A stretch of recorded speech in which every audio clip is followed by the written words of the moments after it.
Good evening and welcome back to the channel. Tonight we are going to talk about a disappearance so complete, so silent, that even the U.S. Navy, the most powerful naval force on Earth, could not explain it with certainty.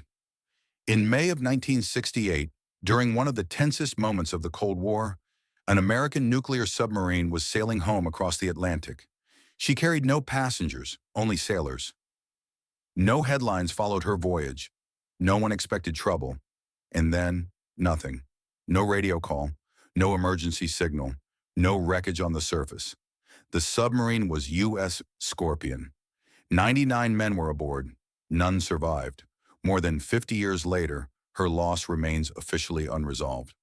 This is the verified story of the submarine that vanished with all hands, and why the mystery still matters today. USS Scorpion was a skipjack-class nuclear attack submarine commissioned in 1960. She was designed for speed, deep diving, and long patrols far from home. Powered by a nuclear reactor, Scorpion could remain submerged for months. Her mission was not combat in the traditional sense, but surveillance, intelligence gathering, and deterrence. By 1968, the Cold War had reached a dangerous phase. The Soviet Union was expanding its submarine fleet, and underwater encounters between NATO and Soviet vessels were becoming more frequent. Scorpion's final mission involved monitoring Soviet naval movements in the eastern Atlantic and Mediterranean approaches. According to Navy records, the patrol itself was routine, but the region was strategically sensitive. On May 21, 1968, Scorpion sent her final message. She reported her position and course toward Norfolk, Virginia. That was the last confirmed contact. When Scorpion failed to arrive on schedule, concern quickly turned to alarm. Nuclear submarines do not simply disappear. They are designed with multiple redundancies, safety systems, and strict communication schedules. The U.S. Navy launched an extensive search operation involving surface ships, aircraft, and classified underwater listening systems, known today as SOSUS. Those hydrophones detected an unusual acoustic event on May 22, 1968. A sequence of sounds consistent with a rapid implosion at great depth. Months later, in October 1968, the wreck was finally located more than 10,000 feet below the Atlantic, southwest of the Azores. The submarine was shattered into several sections. The pressure of the deep ocean had crushed her hull almost instantly. All 99 crew members were lost. After examining sonar data, photographs, and recovered debris, the U.S. Navy issued its official conclusion. The most likely cause, they said, was a catastrophic internal failure, possibly involving a Mark 37 torpedo. This torpedo used a battery system that, under rare conditions, could overheat. One theory suggested the battery ignited, causing the torpedo to arm itself inside the tube.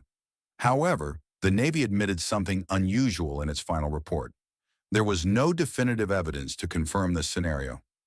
No clear blast pattern, no recovered torpedo fragments, no single failure that explained all damage. The conclusion was based on probability, not certainty. Almost immediately, speculation began. Some former Navy personnel believed Scorpion may have been damaged by a Soviet submarine. Others suggested she was shadowing enemy vessels and suffered an accident during high-risk maneuvers. There were also concerns about deferred maintenance. Scorpion had missed parts of a major overhaul, raising questions about mechanical reliability. The Navy publicly denied any enemy involvement. No declaration of hostile action was ever made, yet declassified documents later revealed intense internal debate. Senior officials, including those at the Pentagon and White House, treated the loss as a national security concern. In the Cold War, not all truths were meant to surface. USS Scorpion carried 99 sailors. They were engineers, sonar operators, torpedo men, officers, and cooks. Most were in their 20s and 30s. Some had young children. Others were weeks away from reassignment. There were no remains to recover, no funerals with coffins. Families received a folded flag and unanswered questions. To this day, Scorpion remains on the ocean floor.